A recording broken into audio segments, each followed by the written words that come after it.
Do your manager never agrees to your performance levels? Or you feel that you have really performed great but your manager can't see how? Stay tuned to know why such difference in opinion exists and what you can possibly do to correct and win such situations.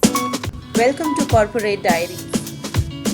Welcome back guys. So today we are discussing why most of the performance appraisal discussions go off the track and why your manager doesn't see your performance from your eyes. Most of these discussions take a different track just because of one thing: your baseline being not correct. Yes, I'm referring to goal sheets. Whenever you join any company, you are expected to set your goals for that particular appraisal cycle or for that year within 30 days of your joining. Mostly this information is maintained in HR systems, but if your company is really smaller setup and don't use any advanced HRIS tools, then possibly they can use Excel sheets for storing such kind of information, and both the ways are equally good, more or less. So what's the core? Why new college hires or freshers tends to define their goal sheets so poorly, which leads to their performance appraisal discussion with their manager in a tragic scenario?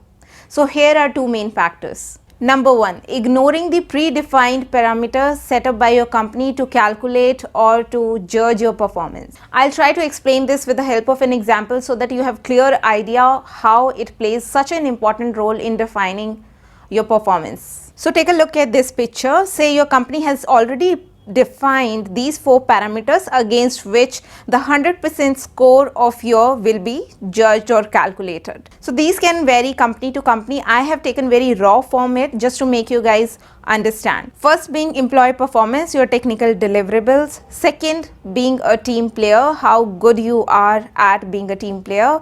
Third, your soft skills, or you can say your attitude. The last one being any new discoveries that you did, that can be patents, your R&D inventions, or any business that you brought to the company, any lead. Say 65% will be evaluated from your technical deliverables, 10% of your performance counts from being a team player, 5% comes from your soft skills, 20% for the last new discovery factor. Say you did remarkably well on your technical front, it was a zero error delivery. What do you think your expectation would be in your performance appraisal when you meet your manager? You will expect the maximum possible hike for yourself and you would want a star performer title, isn't it? But that's not how it works. Let us see from your manager's point of view. So we'll take a look at the predefined factors because that's where your manager will also look. So because you performed really well technically, he'll give 100% in your technical abilities, 65% there. Now comes being a team player. You might have ignored this factor while you were trying to be a star performer and would have worked in isolation to grab that star title and never help your colleagues in knowledge transfer, in shadowing, or in any of the emergency replacement requirements. So let's say your manager rates you somewhere around 5%, and next say you get 2% for your soft skills. Now comes the big piece, the fourth factor. 99.9% of the time you'll be zero here. That's obvious and general. Even experienced guys mostly score zero here.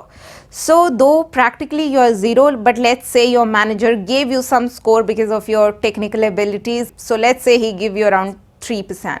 So your total score would be 75%. That is 25% lesser than your expectations. So guys, it's really important to take a look and consider all the predefined factors that your company has set up to calculate your performance. If you don't have that information handy with you, seek it from your HR department or from your manager. They both will have it already with them. It will help you strategize your performance in right direction and you will know beforehand where to put your efforts. Because if you realize this at the end of the year when you're meeting with your manager in your performance appraisal discussions, then there's hardly you can do about it, then just regret. Another important factor is doing something or spending most of your time into something which contributes very low to your KPI. KPI stands for your key performance indicators. As we discussed in previous example, 65% of your total score comes from your technical deliverables. So that's a very broad classification. Under that, there will always be KPIs defined which are more measurable. So again, I'll try to explain with the help of an example so that you have more clarity around it. So take a look at this picture. Here I have taken example of a typical HR profile. So the KPIs under the technical performance list down as your employee relation, grievances, attrition rate, performance appraisal, payroll, audits, recruitment, and L&D, learning and development. So these are very generic factors around which the performance will be measured of that particular HR person. So this is how the ratio looks like. So now say in my day-to-day operation, I came across few resignations inside the company, and after few steps and after just talking to them and following certain strategy, I was able to retain them. I felt really good while retaining them, and I tried to dig the reasons further down, and I kind of arrived at a analytics or kind of pattern why people are leaving or might leave in future. So I put my 200% strategizing and analyzing what went wrong, why people are leaving, and with the help of I arrived at a ratio which is attrition rate, which is really low, which nobody in the history of the company has ever achieved. So what do you think I would feel about my performance? Obviously remarkable. I would expect a star title. I would expect the management to recognize me and to give me the best hike possible. So as human nature, I'll eagerly wait for my performance appraisal discussions with my manager so that I can brag about that achievement. In the back of my head, I'll have this constant voice telling me that you are a star, you'll get 100% hike this time.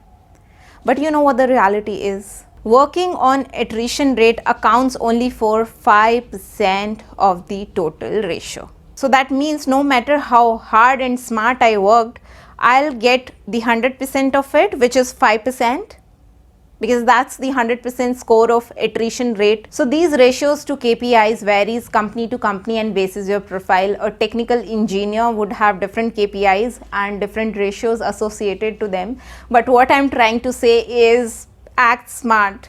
Try to get the information from your manager what KPI accounts for how much percentage of your work, because otherwise you'll end up doing something which really accounts for peanuts in your performance levels, and then later you'll have all that frustration because you know you have put your 200% towards that KPI, but man, that KPI accounts only for 2%. So learning all this at a very early time will help you avoid all that frustration, and you can strategize your performance. You would know exactly where you have to put your 200% and where you have to put 50%. Defining KPIs is a big topic in itself. If you are interested to know more on that from me, let me know in the comment section down below, and I'll make a detailed video on that.